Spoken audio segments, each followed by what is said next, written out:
Mga kaibigan, welcome back. Ito mabilis na balita natin. Renz Abando mukhang kondisyong-kondisyon. Napalaban ng salpakan, pinalagan po siya ni Juan Gomez at ng isang college player. Sino kaya ito? At may kumuha na kaya kay Renz Abando? Kahapon po pala ay naglaro sila Renz Abando, Deliano Brothers at college players sa UP Community Campus. Nagkatuwaan sila mga kaibigan, parang slam dunk contest. Ito, panorin po natin.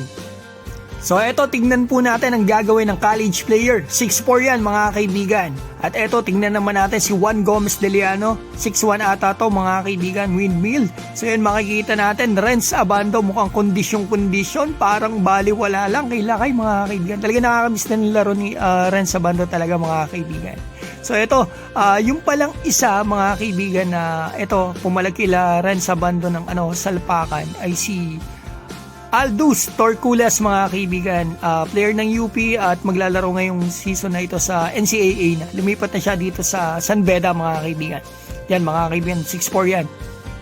Malakas din klase yung batang to. So balik po tayo kay Renz Abando. Medyo matagal na rin po natin siyang hindi nakikita sa Pro League. Sa ngayon kaya may kumuha na sa kanyang team o liga.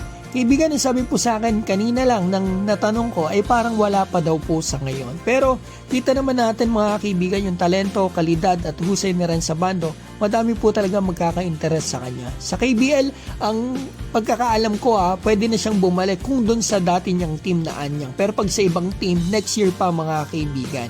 Pero mga kaibigan, dito sa Japan B-League, napakadaming teams talaga, maraming opportunities. May Division 1, 2, 3. Naggilas para si Renz Abando, requirements yan sa Japan. Kaya para sa akin, mag-B-League na lang sana ang ating kababayan.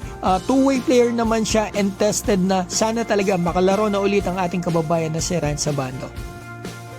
So ayan mga kaibigan, ang aking mabilis na balita sa inyo. Kung kayo po ang tatanungin saan nyo po gustong makita si Renz Abando na naglalaro, dito pa rin sa KBL o dito sa Japan B-League o sa ibang liga. Mga kaibigan, mag-comment na kayo sa baba at babatiin ko po pala si Kuya Art Apilado ng Melbourne, Paulo Torre ng USA, pati na si Annette Alegre D, Nelson Nipas ng Albay, Super Chris TV, Ruel Basadre, PJ Manso, Resty Eduarte, Ronilon Agrama at Kulits TV. Mga kaibigan, maraming salamat po.